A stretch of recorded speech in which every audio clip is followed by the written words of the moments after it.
Hello friends, मैं गोपाल सिंह। आज हम GD&T के बारे में डिस्कस करेंगे। GD&T क्या होती है और ये कौन सी टॉलरेंस होती है और किस आधार पर हम इसे डिफाइन करते हैं और ये कितने प्रकार की होती है। तो पूरे वीडियो को आप वॉच करना। इसमें बहुत ही क्रिटिकल पॉइंट्स होंगे, जबकि आपको सिंपल वे में मिलेंगे। हमारी ऑनलाइन और ऑफलाइन दोनों तरह की क्लास चलती हैं। सुबह 8 बजे CNC और BMC दोनों पे प्रैक्टिकल स्टार्ट हो जाता है और सुबह सुबह इनको चाय बनाई जाती है। मैं खुद इनको चाय बना के सर्विस देता हूँ, ठीक है ना, सब बच्चों को। और इनके लिए व्यवस्था की गई है, एयर कंडीशन की बढ़िया नया वाला लगवा दिया है जिससे पूरी हवा मिले, ठीक है। और बाकी जो है ना, ये बच्चे जो बैठे हैं ये ऑफलाइन वाले स्टूडेंट हैं जो यहाँ प्रेजेंट हैं और ऑनलाइन वाले लाइव क्लास लेंगे, ठीक है ना। तो AC की हवा पूरी मिलती है, नहीं मिल रही? अब हम चालू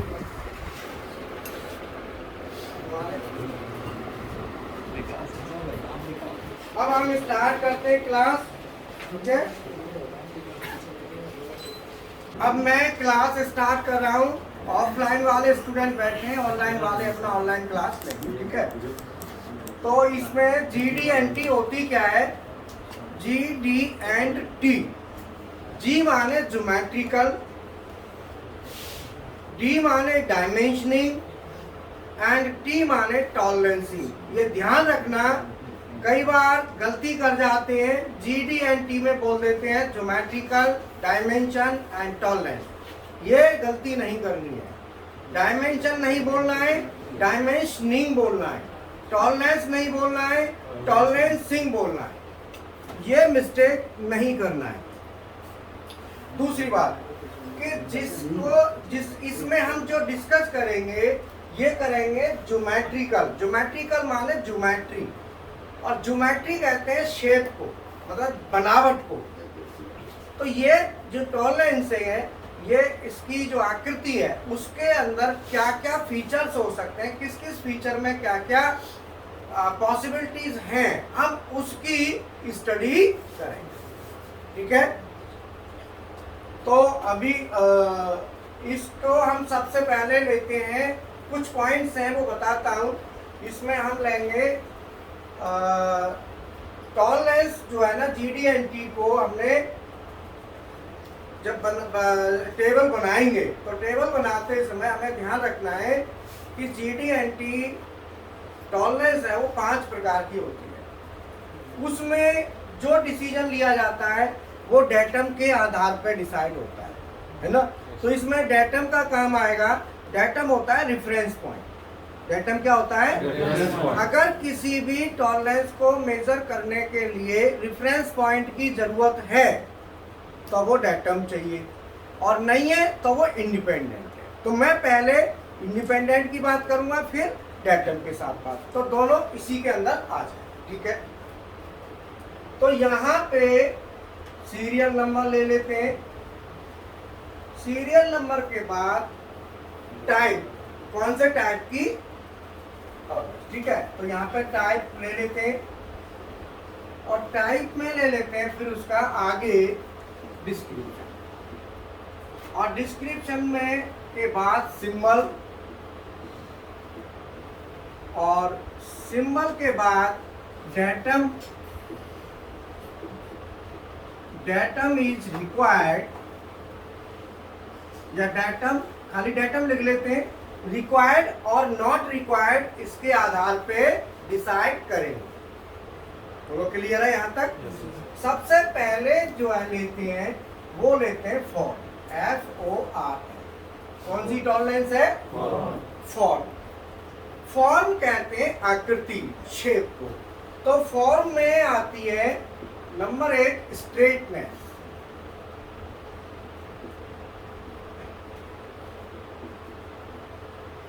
स्ट्रेटनेस माने सीधा। जैसे मान लो ये दीवार है, आपको सामने दीवार दिख रही है, ये दीवार स्ट्रेट है या नहीं है, ये इसके अंदर आ है ना। ऐसे वर्क पीस होता है, स्ट्रेट है या नहीं है। लेकिन ये हमारा एप्लीकेबल किसके लिए होगा? जो वर्कपीस हमारे रेक्टेंगल शेप में होंगे, राउंड वाले के लिए नहीं। किसके लिए? रेक्टेंगल। मतलब रेक्टेंगल शेप का अगर कोई वर्कपीस है तो ये वहां पे एप्लीकेबल है। बोलो क्लियर है? इसका मतलब बीएमसी के लिए, जो कि रेक्टेंगल पर काम करोगे तो बीएमसी में करोगे, तो ये बीएमसी के अकाउंट में गई। ठीक है। तो स्ट्रेटनेस का सिंबल स्ट्रेट होता है, सीधा सीधा हो गया। डेटम इसमें हमको रिक्वायर्ड नहीं होता, मतलब इसको मेजर कर, टॉलरेंस को मेजर करने के लिए हमें कोई रिफरेंस पॉइंट की आवश्यकता नहीं है। तो डेटम नॉट रिक्वायर्ड, क्या लिखेंगे हम? Not required. ठीक है। दूसरा, स्ट्रेटनेस के बाद आती है फ्लैटनेस। कौन सी? फ्लैटनेस।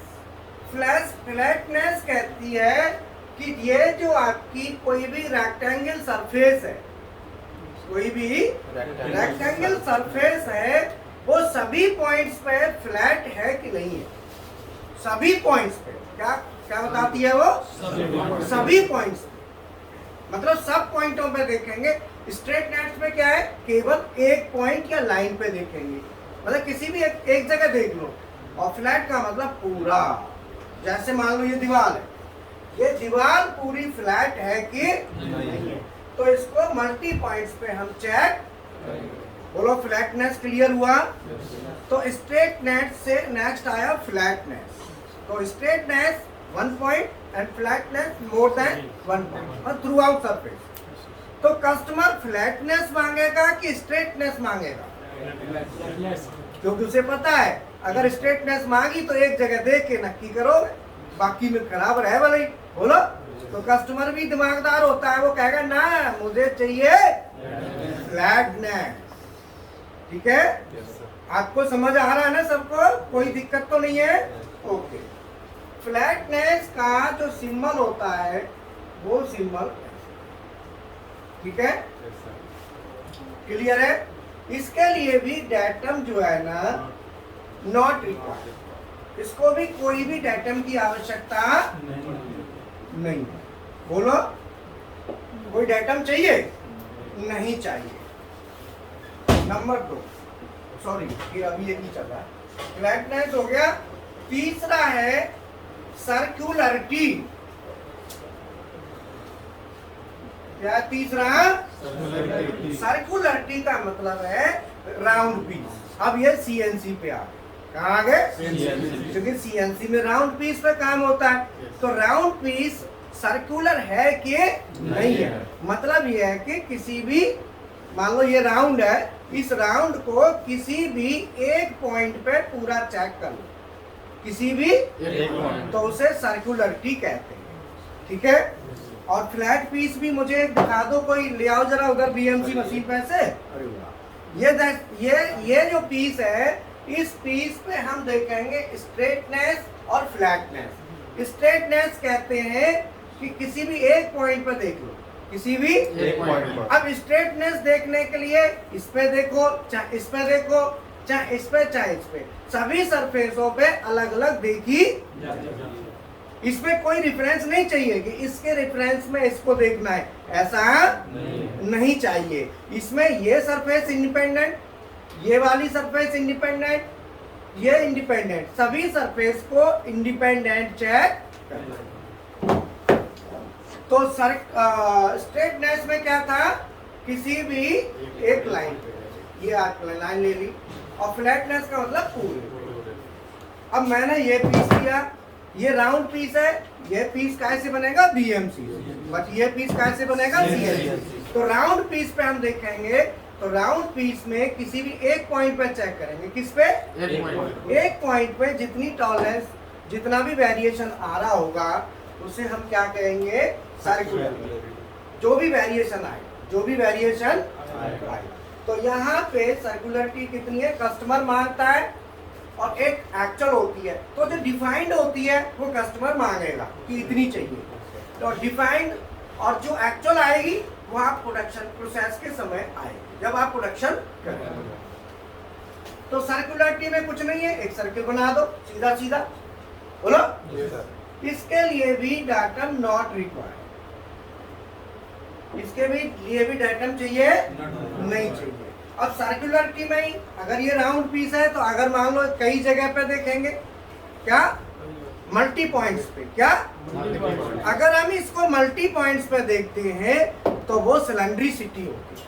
क्या होती है? सिलेंड्रिसिटी।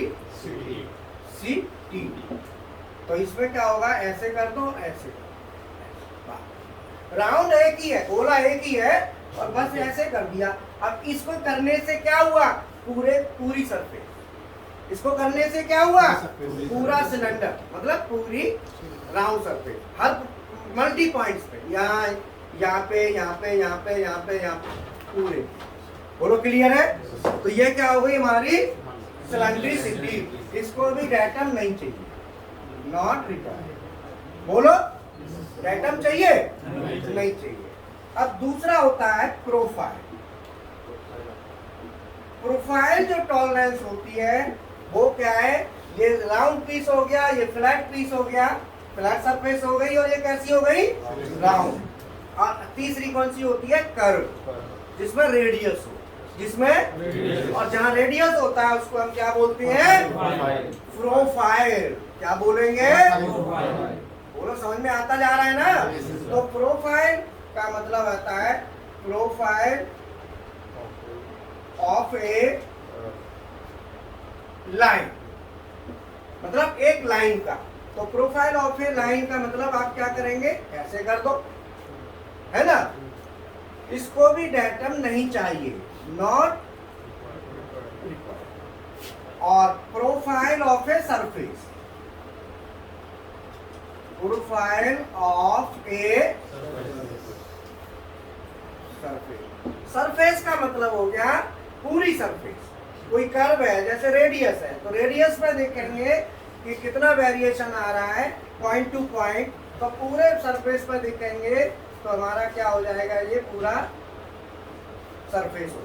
ये हमने एक लाइन आगे एक्स्ट्रा जोड़ दी, ये देखो इसमें नहीं है ना ये, तो ये प्रोफाइल ऑफ ए सरफेस, इसको भी डाटम हमको नहीं चाहिए, नॉट।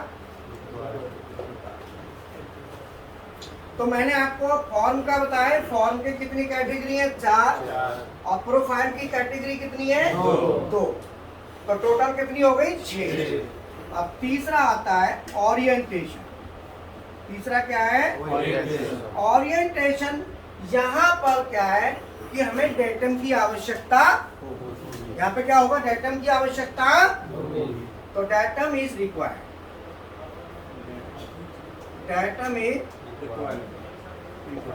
तो फ्रेंड्स मैं आपको बता दूं, हमारी ऑफलाइन क्लास है, ऑनलाइन क्लासें चलती हैं। मेरा 31 साल का एक्सपीरियंस है, 15 साल इंडस्ट्री में रहा हूं और 16 साल से स्किल डेवलपमेंट में काम चल रहा है। इसके पिछले 16 साल से स्किल डेवलपमेंट में पूरी तरह से डेडिकेटेड हूँ। अगर आप ज्वाइन करना चाहते हैं, फीस बहुत कम है। सीएनसी प्रोग्रामिंग की और बीएमसी प्रोग्रामिंग दोनों मिला के 4000 रुपये है। इसमें सेंटर पे अगर आप रहना चाहते हैं, फ्री रहना है, कोई आपका पैसा नहीं लगेगा। अगर आप हॉस्टल में रहते हो तो वहाँ थोड़ा पे होता है, करना पड़ता है। तो सेंटर पे रहेंगे तो करीब 2500 के समथिंग पूरे महीने का खाने का खर्चा आएगा, पूरे महीने का। और हॉस्टल में रहते हैं तो वो 4000 रुपये पड़ता है, रहने खाने का दोनों 4000। यहाँ पे आपको हर सुविधा है।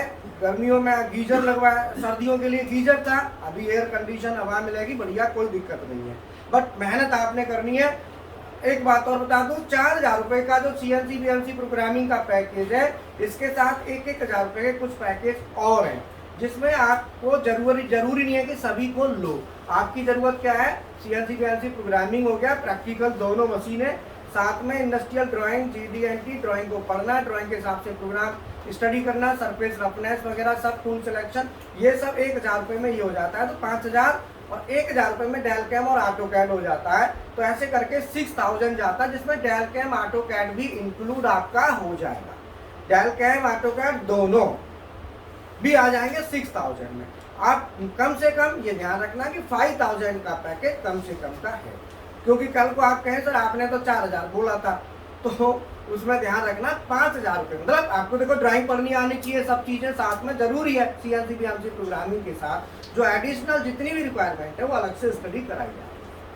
तो इसलिए 5,000 मिनिमम है। बाकी डायरेक्ट ऑटोकैड भी जरूरी है। देखो ग्रोथ अच्छी चाहिए तो जरूर 1,000 रुपये और लग जाएगा, मतलब 6,000 का पड़ जाएगा। साथ में मेंटेनेंस हो गया, क्वालिटी हो गया, और कई चीजें ऐसी हैं फ्री में भी पैकेज मिल जाते हैं। कोई 1,000 रुपये देना होता है क्वालिटी का, बाकी ऑफर चल रहा होता है तो ये फ्री हो जाता है। क्वालिटी वाला भी फ्री मिल जाएगा।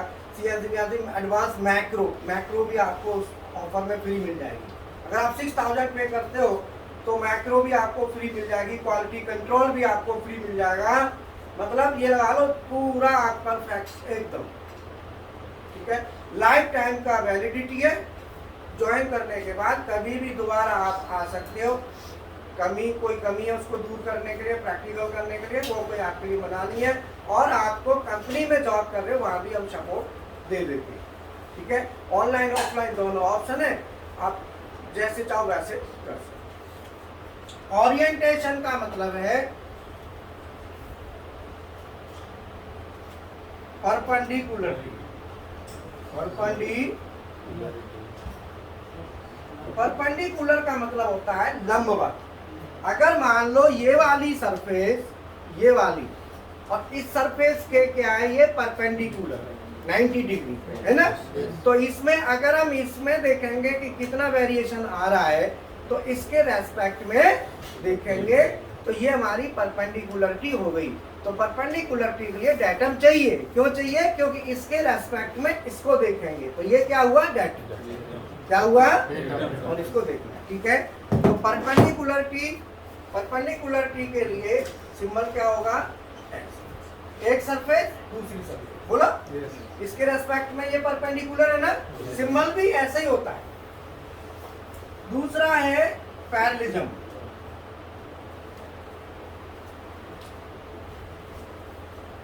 पैरेललिज्म में दोनों एक दूसरे के सरफेस क्या होंगी, पैरेलल।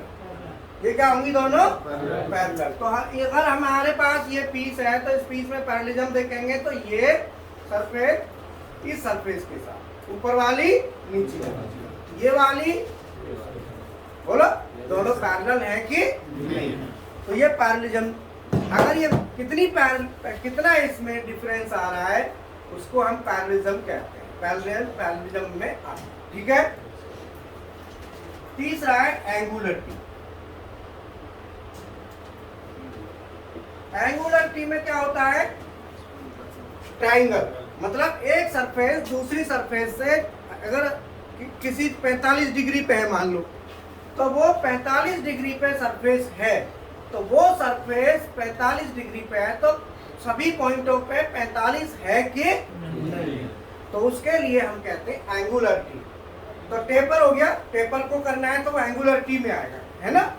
टेपर काहे में आएगा, एंगुलरिटी। टेपर डिग्री पे पड़ता है, तिरछी लाइन, तो वो एंगुलरिटी में आता है। इन सब के लिए डाटम आपको रिक्वायर्ड होगा। सबके लिए डाटम क्या होगा, रिक्वायर्ड होगा। तो मैंने आपको ये सिंबल बना दिए, कितने हो गए ओरिएंटेशन तक। तो टोटल कितनी हो गई, 1 2 3 4 5 6 7 8 9, 5 और बचे, है ना। तो उनको भी अभी मैं यहां तक ये मिटा दूं, क्लियर।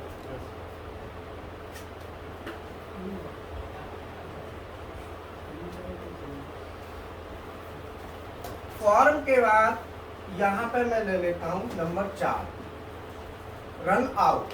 क्या लेते हैं, रन आउट। तो रन आउट का मतलब होता है कि हमारी जो सिलेंड्रिकल सरफेस है वो हमारी जब हम उसे घुमाएंगे देखते हैं तो वो कितनी आउट है, क्या है, कितनी आउट है, तो उसको हम रन आउट कहते हैं। रन माने दौड़ना, आउट माने आउट, तो कितना आउट है, so that is run out, ठीक है।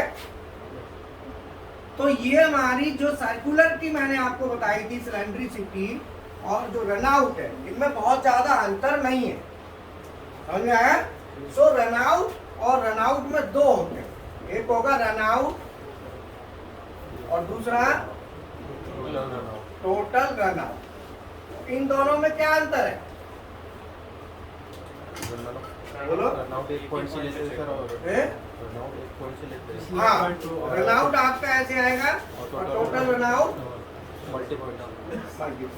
जैसे मैंने आपको पिछला बताया था उसी हिसाब से। अब हमारी जो क्या बोलते हैं उसको, सर्कुलरिटी है, सिलेंड्रिसिटी है, वो इंडिपेंडेंट थी। और रनआउट क्या है, इसके लिए डेटम चाहिए, रनआउट के लिए डेटम, तो यहाँ पे डेटम रिक्वायर्ड,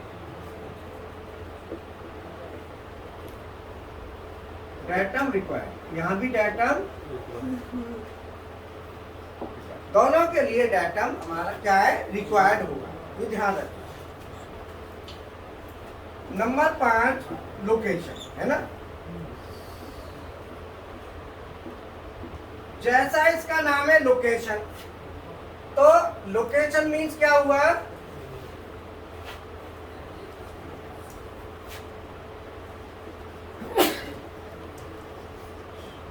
अब ये क्या बन गया हमारा, GD&T सिंबल, क्योंकि आज की स्टडी में सिंबल्स ही हो पाएंगे तो हम सिंबल्स ही इसमें बोलेंगे। तो अब क्या आ गया हमारा लोकेशन।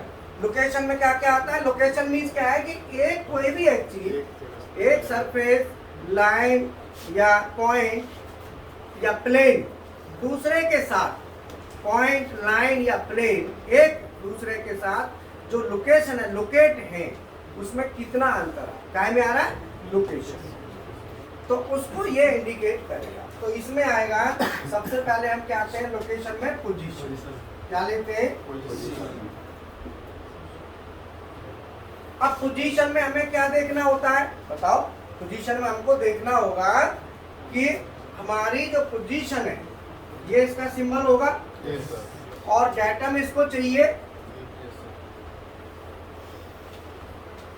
पोजीशन में हम क्या देखेंगे, पोजीशन में देखेंगे कि एक मान लो कोई सेंटर है, एक सेंटर दूसरे सेंटर के साथ, मान लो एक हमारा कोई भी ये है, एक ही है।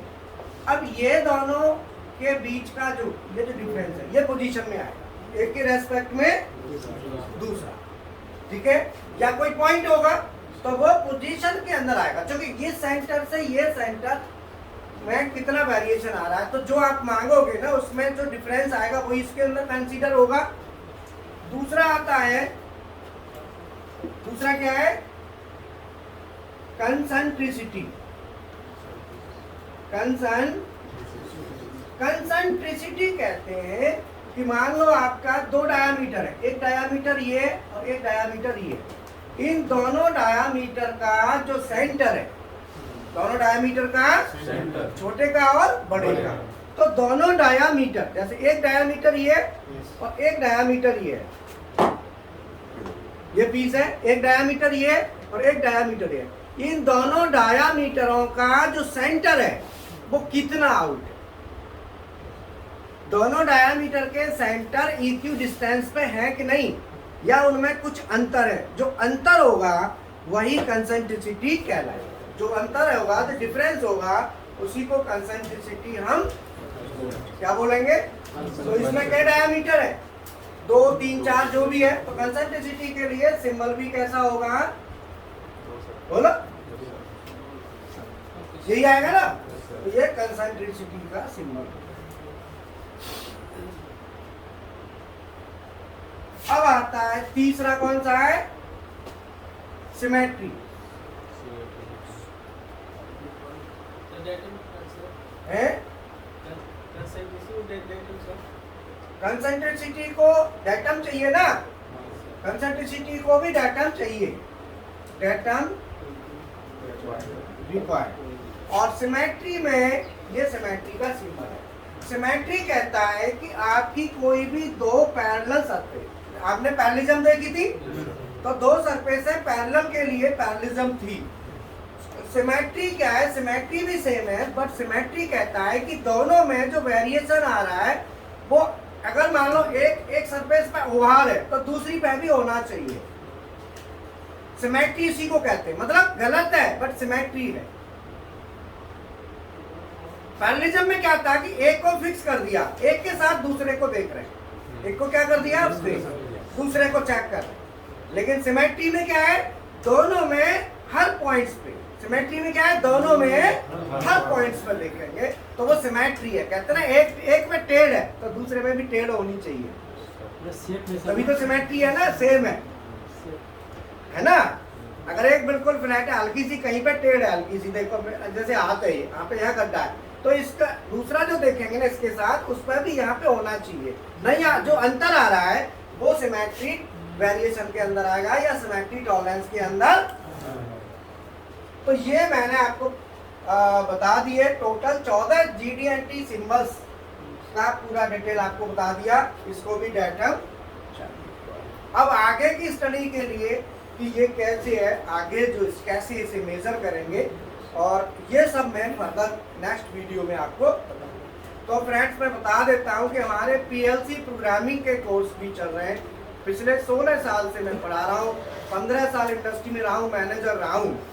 और PLC में हमारे पास Delta, Mitsubishi, Siemens, Omron, Allen Bradley और स्नाइडर और फानो 7 मेक है। और इसमें से सीमेंस के तो कई मॉडल है। सीमेंस का लोगो भी हमारे पास है, S7-200 है, S7-1200 भी, TIA पोर्टल का भी। कम्युनिकेशन जितने भी चलते हैं सबकी फुल नॉलेज आपको मिलेगी। जैसे ये प्रोफीबस, प्रोफीनेट, मोडबस और आपका TIA पोर्टल और ये PPI, MPI और जितने भी डिवाइस नेट, ये जितने भी प्रोटोकॉल्स हैं और ये जितना भी communication, digital, high speed, analog और HMI, SCADA, BFD, servo, stepper, CNC maintenance, hydraulic, pneumatic, ये सब हमारे पास अवेलेबल है। और इनकी फीस बहुत ज़्यादा नहीं है। अगर आप 6-7 PLC जो आपको बताइए टोटल करते हो, मात्र 5000 रुपये कॉस्ट है। इसके साथ HMI, SCADA करेंगे 1000 रुपये उसका देना है, 6000। और BFD, सर्वो, स्टेपर, इन तीनों को मिला के 2000 इसका आपको पे करना पड़ेगा। इसमें सब कुछ अपने आप ऑटोमेटिकली कवर हो जाएगा। बाकी ऑफर में जो भी है थोड़ा बहुत हाइड्रोलिक है, जैसे हाइड्रोलिक मात्र 1000 रुपये हाइड्रोलिक का देना होगा। बाकी विशाल सर से बात करके आप कॉस्ट को देख सकते हैं। ये नंबर्स है, आप देख रहे हो ना, इस पे जो नंबर्स आपको दिए हुए हैं 9911448833 और 9911448855 और एक नंबर और है 99114489। ये सभी नंबर्स हैं। तो स्टूडेंट्स के लिए मैं फुल्ली डेडिकेटेड हो रहता हूँ सुबह 8 बजे से रात को 9 बजे तक। अगर जो भी स्टूडेंट, मेरा सीधा कहना है, मुझे कोई टेक्निकल बैकग्राउंड नहीं चाहिए, हो तो ठीक, बहुत अच्छी बात है, नहीं तो कोई ज़रूरत नहीं है। आप जितने भी इंडस्ट्री हमारे पास ज़्यादातर PLC के कोर्स में इंडस्ट्री वाले, इंडस्ट्री के जो मशीन बनाने वाले ऑनर्स हैं, उनके यहाँ से काफ़ी ट्रेनिंग्स के लिए हमारे पास आते हैं, जो ऑटोमेशन की ट्रेनिंग लेते हैं। और CNC BMC में भी काफ़ी कंपनी वाले आते हैं। मतलब जूनियर से सीनियर लेवल तक के लोग भी हमारे पास आते हैं। मैं वीडियोज भी डालता हूँ तो आप देखना। ऐसे ऐसे स्टूडेंट भी हैं जिनकी सैलरी 1.5 लाख रुपए है। एक डाबर कंपनी है गाजियाबाद में, वहाँ से आए थे मेंटेनेंस की कोर्स करने के लिए PLC का, 1.5 लाख रुपए सैलरी थी। मतलब हमारे पास जो स्टूडेंट आते हैं उनकी सैलरी 1.5 लाख रुपए तक सैलरी है, ये लगा लो आप। और मैं पूरी तरह से गारंटेड कहता हूँ, अगर स्टूडेंट मेरे हिसाब से चलता है तो मैं मात्र इसी कॉस्ट में, और स्टार्टिंग सैलरी, फ्रेशर की स्टार्टिंग सैलरी मेरे हिसाब से 20,000 के 8 घंटे की 20,000 के आसपास मिलनी चाहिए। और मैं गारंटी कहता हूँ कि इतनी मिलेगी, बशर्ते मेरे हिसाब से वो मेहनत करें। देखो, बगैर मेहनत के इतना बड़ा स्किल कैसे मिलेगा? स्किल के लिए मेहनत तो करनी पड़ेगी। स्टूडेंट मेरे साथ मेहनत करे। मैं जिसमें CNC वाले पैकेज में क्या करता हूँ, CNC, BMC, डेलकैम, AutoCAD, GD, quality control, macro और सब कुछ मैं ले लेता हूँ पूरा। सब कुछ लेके तो जब बच्चे के पास इतना मटेरियल होता है तो वो इंटरव्यू को अच्छी तरह निकाल जाता है और अच्छे पैसे। ऐसे ही PLC ऑटोमेशन में भी पूरे लैडर डिजाइनिंग तक अच्छी तरह से करता हूँ, जिससे इंटरव्यू में उसको दिक्कत ना आए। इंटरव्यू लेने वाला किसी भी तरह से पूछ के देखे तो उसे पता होना चाहिए। तो यही मैं कहता हूँ। बाकी आप अगर पसंद आए, अच्छा लगे तो आप ज्वाइन कर सकते हैं, किसी भी लेवल हो, मुझे उससे कोई फर्क नहीं पड़ता। आप कितने भी सीनियर हो, आपको नीड लगती है किसी भी चीज़ की, आप तो ज्वाइन कर सकते हैं। कॉस्ट ठीक है, ओके, थैंक यू।